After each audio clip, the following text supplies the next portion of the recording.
Guys ಆಗ ಇವತ್ತು ಒಳ್ಳೆ ಒಂದು ಫಿಶಿಂಗ್ ಆಗಿದೆ. ನಾವು ಹಲೋ ನಮಸ್ಕಾರ, ನಾನು ನಿಮ್ಮ ಕೂರ್ಗ್ ಬ್ಲಾಗರು. ಇವತ್ತೊಂದು ಫಿಶಿಂಗ್ ವಿಡಿಯೋ ನೋಡ್ಕೊಂಡು ಬನ್ನಿ.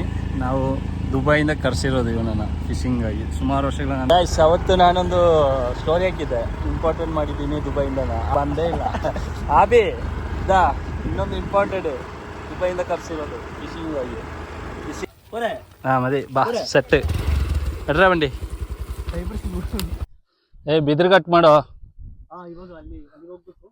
ಇಷ್ಟು ಮೂರು ಬೇಕಲ್ಲ, 3-4 ಸ್ವಲ್ಪ ಮಳೆಯಲ್ಲೆಲ್ಲ ಮಿಕ್ಸ್ ಇರ್ತದೆ. ಯಾಕೆಂದ್ರೆ ನಾವು ಜಾಸ್ತಿ ಮಾಡ್ತಾ ಮಾಡೋದು ಮಳೆಯಲ್ಲ, ಅದಕ್ಕೆ ಆ ಕಡೆ ಈ ಕಡೆ ಎಲ್ಲ ಸ್ವಲ್ಪ ಮಿಕ್ಸ್ ಎಲ್ಲ ಆಗ್ಬೋದು, ಏನ್ ಅನ್ಕೊಳ್ಬೇಡಿ.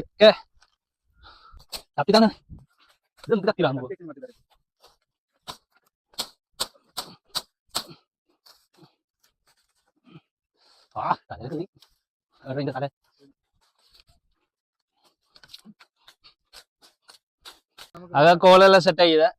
ಆಗ ಬನ್ನಿ ಹೋಗೋಣ. ಇದೇ ರೂಟಾ? ಎಲ್ಲ ರೂಟ್ ಇಲ್ಲ.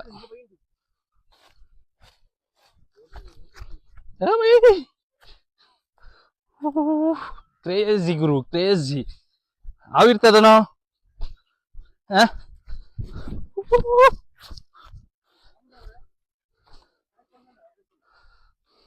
ಫಿಶಿಂಗ್ಗೆ ಮೈನ್ ಆಗಿ ಬೇಕಿರೋದು ಒಂದು 2-3 ಸಿಕ್ಕಿದೆ. ಇನ್ನು ಹುಡುಕ್ತಾ ಇದ್ದಾನೆ ಇಲಿಯಾಸ್. ಸಿಗ್ತದ ಇಲಿಯಾಸ್? ಸಿಗ್ಬೋದು, ನೋಡು, ಜಸ್ಟ್ ವೆಯ್ಟ್ ಮಾಡಿ ನೋಡೋಣ. ಹಾಗೆ ಇದೆಲ್ಲ ಬಂದ್ಬಿಟ್ಟು ನಾವು ಹಳೆ ಸೈಡಿಂದಲೇ ಎಲ್ಲ ಕಟ್ತಾ ಇರೋದು ಉಕ್ಕಲ್ಲ. ಯಾಕೆಂತ ಹೇಳಿದರೆ ಇದೊಂದು ಅನ್ಎಕ್ಸ್ಪೆಕ್ಟೆಡ್ ಪ್ಲಾನ್ ಆಗಿತ್ತು. ಮಸೀದಿಯಿಂದ ನಾವು ಪ್ಲಾನ್ ಮಾಡಿದ್ದು, ಬೇಗ ಮಸೀದಿ ಬಿಟ್ಟು ಬಂದು ಊಟ ಎಲ್ಲ ಮಾಡಿಬಿಟ್ಟು ನಾವು ಇವತ್ತು ಯೂಸ್ ಮಾಡ್ತಿರೋ ಸೈಜು 0 ಮತ್ತೆ ಹಂಗೆ ಬಂದ್ಬಿಟ್ಟು 4. ಯಾಕೆಂತ ಹೇಳಿದ್ರೆ ನಾವು ಸಣ್ಣ ಮೀನನ್ನು ಟಾರ್ಗೆಟ್ ಮಾಡಿರೋದು. ಫಿಶಿಗೆ ಬೈಟಿಗಾಗಿ ಕೊಟ್ಟಿರೋದು ಎರೆಹುಳು. ಹಾಗೆ ಒಂದು ಕಾಸ್ಟಿಂಗ್ ಮುಂಚೆ ಒಂದು ಮಂತ್ರ ಉಂಟು. ಫಸ್ಟ್ ಬೋಣಿಗೆ ಏನು ಮಾಡ್ಬೇಕು ಗೊತ್ತಾ? ಒಂದು ಐಡಿಯಾ ಇದೆ. ಹಾಗೆ ಈ ಒಂದು ಐಡಿಯಾ ನನ್ನೊಂದು ಫ್ರೆಂಡ್ ಇದ್ದಾನೆ ಆಬಿದ್ ಅಂತೇಳಿ, ಅವನೊಂದು ಐಡಿಯಾ. ಅವನು ಈ ಥರ ಮಾಡಿದರೆ ಒಳ್ಳೆ ಮೀನು ಸಿಗ್ತದೆ. ಹಾಗೆ ನಾನು ಇವತ್ತು ಅವನ ಐಡಿಯಾಸ್ ಮಾಡಿದ್ದೀನಿ, ನೋಡೋಣ ಏನಾಗ್ತದೆ.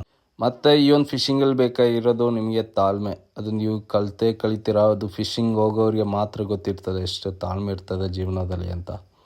ನಮಗೆ ಮೀನು ಸಿಗ್ತದೋ ಇಲ್ವೋ, ನಾವು ಹೋಗ್ತೀವಿ, ಪ್ರತಿ ವರ್ಷ ನಾವು ಹೋಗ್ತಾ ಇರ್ತೀವಿ. ಹಾಗೆ ಇವತ್ತು ತುಂಬ ಗೈಸ್ ಆಗ ಇವತ್ತು ಒಳ್ಳೆ ಒಂದು ಫಿಶಿಂಗ್ ಆಗಿದೆ. ನಾವು 3 ಗಂಟೆಗೆ ಬಂದು ಈಗ 8 ಗಂಟೆ ಆಯಿತು. ಈಗ ಹೋಗ್ತಾ ಇದ್ದೀವಿ ಮನೆಗೆ. ಆಗ ಬನ್ನಿ ನಮಗೆ ಸಿಕ್ಕಿರುವ ಫಿಶ್ ತೋರಿಸ್ತೀನಿ ಯಾವುದಂತ. ಟನ್ ಟನ್ ಟಣ 4 hours ಫಿಶಿಂಗ್ ಮಾಡಿ ಸಿಕ್ಕಿರೋದು ನಮ್ಮ ಮನೆ ಬರೋಕ್ಕೆ. ಅದು ದೇವ್ರು ಕೊಟ್ಟಂಥ ವರ ಅಂತ ಮನೆಗೆ ತಗೊಂಡು ಹೋಗ್ತಾ ಇದ್ದೀನಿ. ನಮ್ಮ ಮನೆ ಬರೋಕ್ಕೆ